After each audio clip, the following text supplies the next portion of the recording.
राज्य में बालू की किल्लत किसी से छुपी हुई नहीं है। बालू की मनमानी कीमत आम जनता से वसूली जा रही है। बालू की ब्लैक मार्केटिंग की वजह से आम जनता पीस रही है। बीजेपी के प्रदेश प्रवक्ता प्रतुल अवैध कारोबार के लिए नेताओं और अधिकारियों को सचेत रहने के लिए कहा गया है। उनके ऊपर सवाल भी उठाए गए हैं। उन्होंने कहा कि जब 14 महीने मुख्यमंत्री हेमंत सोरेन सरकार रही तो उन्होंने महाराष्ट्र की कंपनी को बालू का टेंडर दे दिया था। बालू को लेकर के सरकार गंभीर नहीं है। वही सत्ताधारी दल ने इस पर जवाब देते हुए कहा कि हमारी टीम ने बिहार का निरीक्षण किया है। वहां के रेट से यहां पर भी बालू मिल रहा है। थोड़े बहुत दाम का अंतर होगा। बहुत जल्द बालू का समस्या इसका निपटारा हो जाएगा। उधर कांग्रेस के पूर्व प्रदेश अध्यक्ष राजेश ठाकुर ने कहा कि जो बातें सदन में करनी चाहिए थी वो पब्लिक डोमेन में नेता विपक्ष कर रहे हैं। महंगे दर पर बालू खरीदना अपनी नियति मान लिया है, क्योंकि सरकार हेमंत सोरेन की सरकार दूसरी बार सत्ता में आई, लेकिन विगत 5 वर्षों में आप देखेंगे उनके क्रियाकलाप को, तो वो इसमें कोई रुचि नहीं लेते कि अवैध कारोबार पर कोई लगाम लगाए, उस पर कोई कार्रवाई। आज के अखबारों में तो रेट तक छप गए कि किस किस को कितना पैसा जाता है। थाना से लेकर सभी जनप्रतिनिधि और पंचायत के जो चुने हुए पदाधिकारी, अगर सरकार में जरा भी लज्जा है, लोक लज्जा बची है, तो मैं समझता हूं कि त्वरित कार्रवाई करने की आवश्यकता है। और चिन्हित घाट जो हैं, जो 31 घाट हैं जहां नीलामी हुई है, उसके अतिरिक्त अगर अन्य घाटों से उठाव हो रहा है तो ये चुनौती है प्रशासन के लिए।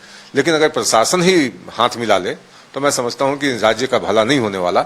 और हेमंत सोरेन जब 14 महीने के लिए भी मुख्यमंत्री बने थे, तब बालू को लेकर ही उनकी जो बदनामी हुई थी, किरकिरी हुई थी कि मुंबई की कंपनी को उन्होंने बालू का ठेका सौंप दिया। बाबूलाल जी भाजपा विधायक दल के नेता बन चुके हैं, तो उनको अपने कर्तव्य का निर्वहन असेंबली में करना चाहिए था, लेकिन उनको अपना अध्यक्ष पद भी बचाना है। वो चाहते हैं दोनों पदों पर बने रहें, तो इस तरह का बयान देते रहते हैं। अगर सही में कहीं इस तरह की बात हो रही है और आपको सारी जानकारी है, आपके कार्यकर्ता क्या कर रहे हैं, क्यों नहीं उसको रोकते हैं?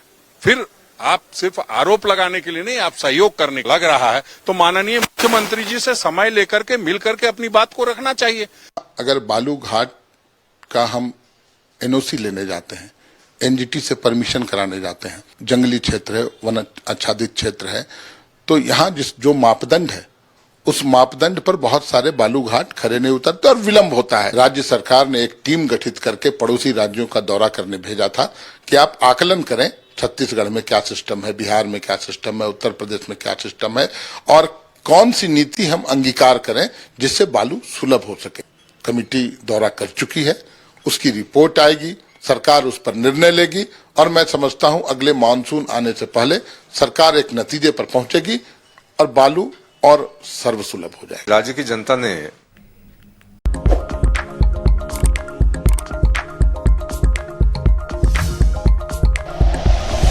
Like and share videos, subscribe करें हमारा चैनल और प्रेस करें बेल आइकॉन। न्यूज़ 11 भारत, सच है तो दिखेगा।